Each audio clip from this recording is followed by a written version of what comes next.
Hi, నేను doctor C Virender, counselling psychologist from you and me counselling centre, Hyderabad. ఈరోజు మనము anxiety గురించి తెలుసుకుందాం. రీసెంట్గా ఒక అబ్బాయి తను నీట్ ఎగ్జామ్ ప్రిపేర్ అవుతున్నానని ఫోన్ చేశాడు.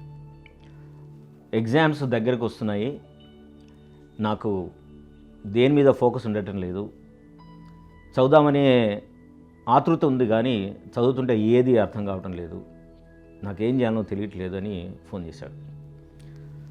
సో ఎవరికైనా చిన్నవాళ్ళైనా సరే పెద్దవాళ్ళైనా సరే, మనకు టీనేజర్స్ అయితే పరీక్షల ముందు వాళ్ళకు విపరీతమైన ఆందోళన, చేతులు వణకడం, చేతులకు చెమట రావడం, కాళ్ళకు చెమటలు రావడం, కడుపులో చాలా ఆందోళన గడబిడగా ఉండడం, నోరంతా తడాడిపోవడం, మనకి శ్వాస తీసుకోవడానికి చాలా ఇబ్బంది పోవడం, హార్ట్ రేటు చాలా వేగంగా కొట్టుకున్నట్టు మన హార్ట్ రేటు మనకే వినబడడం, కూర్చున్న ఒక దగ్గర స్మితంగా కూర్చోలేకపోవడం, మన ఆలోచనలు మనని ఎటెటో తీసుకెళ్ళడం, ఇవన్నీ సిమ్టమ్స్ మనం అనుభూతి చెందుతున్నట్టయితే మీరు తప్పకుండా యాంగ్జైటీకి లోనవుతున్నారని అర్థం.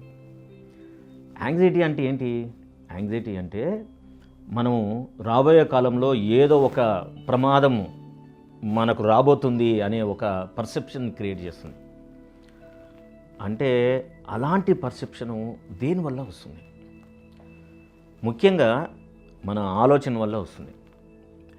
మన ఆలోచనలు చాలా ఎక్కువగా భవిష్యత్తులోకి ప్రయాణం చేసి జరగని విషయాలన్నీ జరుగుతున్నట్టు మనది మనకే అనిపించడం వల్ల భవిష్యత్తులోకి వెళ్ళి అక్కడి నుంచి మనం ఇప్పుడున్న పరిస్థితిని చూడడం వల్ల మనకి ఆందోళనకు సంబంధించిన భావనలు కలిగి శరీరంలో చాలా చాలా చేంజెస్ వస్తాయి.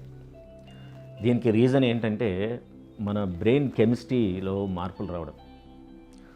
మరి ఇలాంటి యాంగ్జైటీ వచ్చినప్పుడు ఎవరైనా సరే, విద్యార్థులు కానివ్వండి, లేదు పెద్దవాళ్ళు కానివ్వండి, దీన్ని ఎట్లా అర్థం చేసుకోవడం?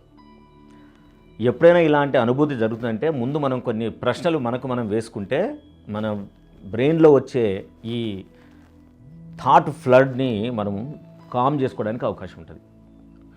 ఒకటి, మనం రాయబోయే పరీక్ష కానీ మనం ఎదుర్కోబోతున్న ఏదైనా ఛాలెంజ్ ఉంటే అది మన నైపుణ్యానికి అందుబాటులో ఉందా లేదా?